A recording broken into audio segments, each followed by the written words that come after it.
Okay, so now um, we're going to talk about another of the solid principles of software development that are incorporated in Swift mobile development.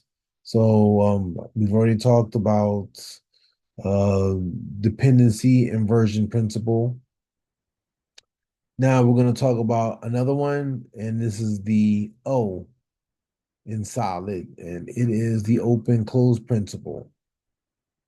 And basically, when you talk about open close principle, you're talking about writing functionality so that you don't have to go and modify the previous functionality.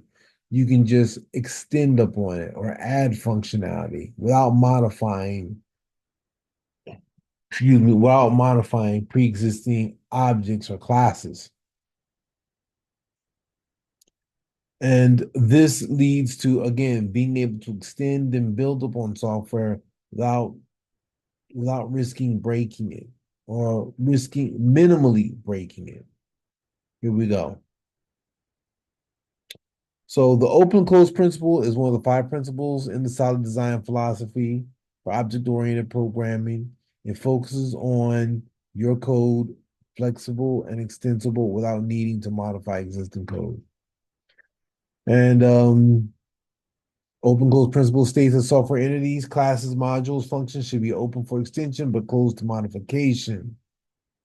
And I know you're probably wondering, well, what exactly does that mean? Well, before I talk about what that means and what that looks like, let's talk about the advantages. We avoid breakage. Modifying existing code introduces the risk of breaking functionality, especially in larger and complex systems. We encouraging reusability by extending rather than modifying. You create reusable components that can be easily adapted to changing requirements, and then easier maintenance. The code that adheres to OCP is easier to maintain, as new requirements can be met without impacting existing behavior. And of course, it promotes clean architecture, encourages the use of abstractions, making your code modular and flexible. Okay, so let's see an example of this.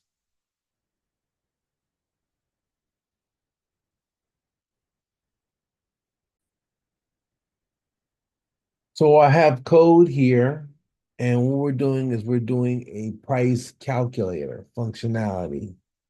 Now, this price calculator basically calculates a discount based on who you are. So right here, we've calculated the cost of um, a particular price, a particular item based on whether you're a student or whether you don't have any discount at all. Okay. Of course, student is 0.8, and this no discount is just the price. Okay. Now, here's the thing. In a lot of functionality, you create this price calculator and you put a case statement in there. And such, then boom, boom, boom. Right? Well, when your project becomes more complicated, um, just a case statement within the functionality of calculating the price, probably not the best idea. This allows you just to create another function, another class, and another function, and you pass that as a dependency. So let's look at this. Um, Here we go. So again, our discount strategy is right here.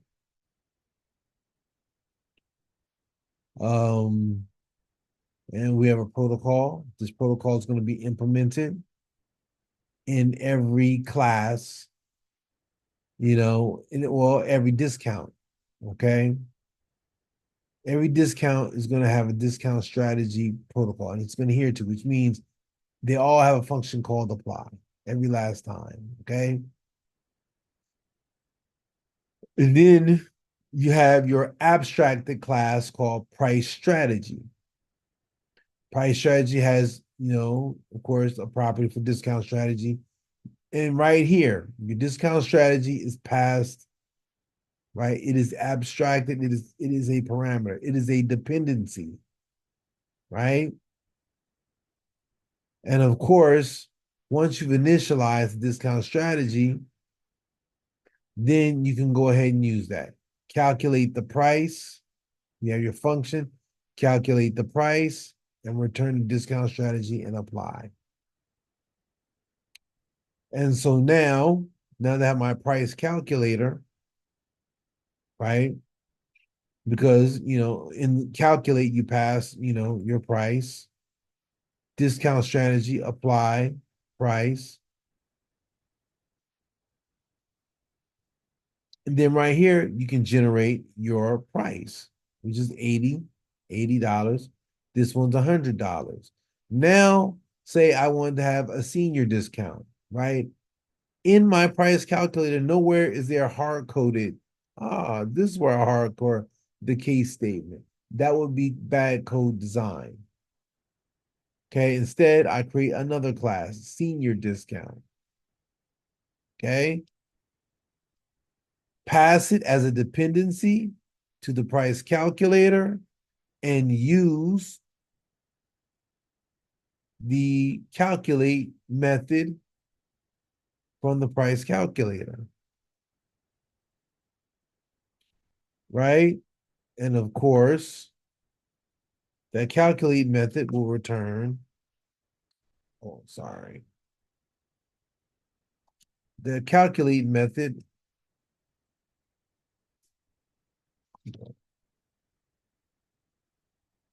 will return our price.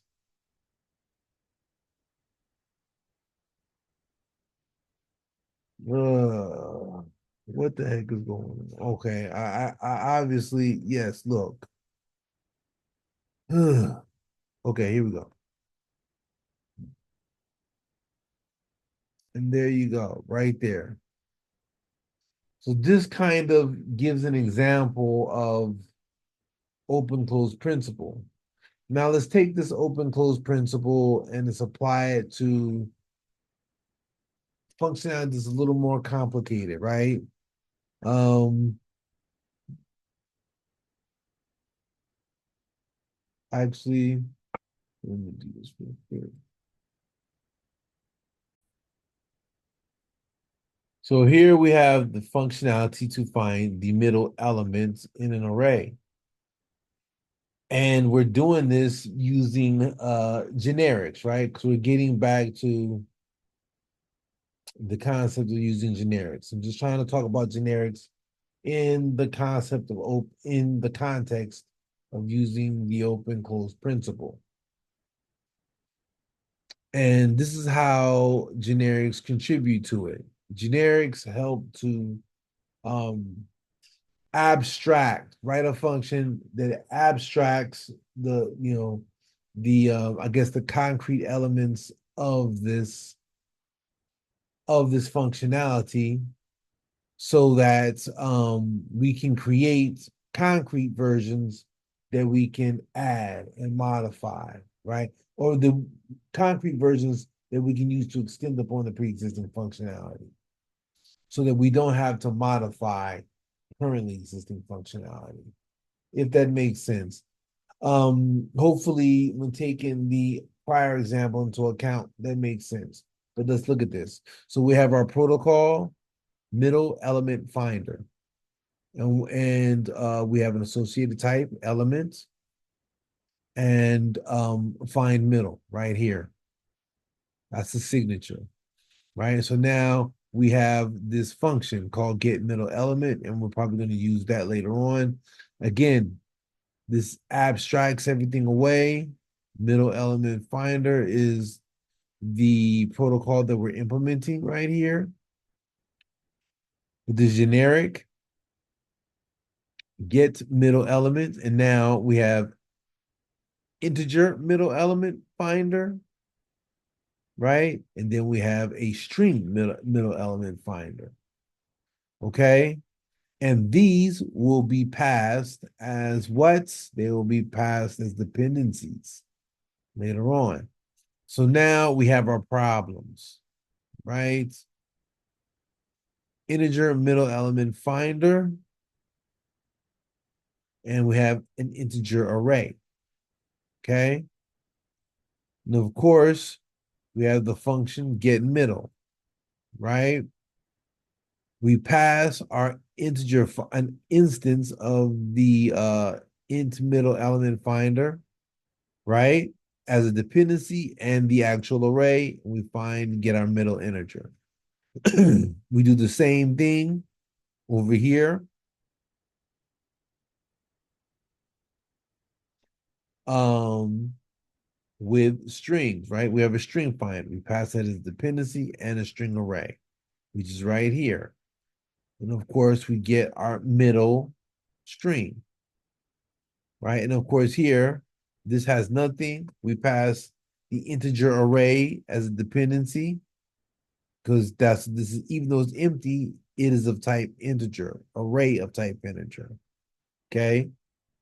And of course, returns nothing. No middle element was found. Okay. So down here, and of course, all this works, but down here you have your double element finder. Simple. You simply add another struct and pass the double element finder as a dependency to get middle element as well as the double array. Boom. It's simple as that. It's kind of hard, maybe understanding the logic the first time you write it, but when you read it, it becomes simpler. So that's that for using generics and open close. On to the next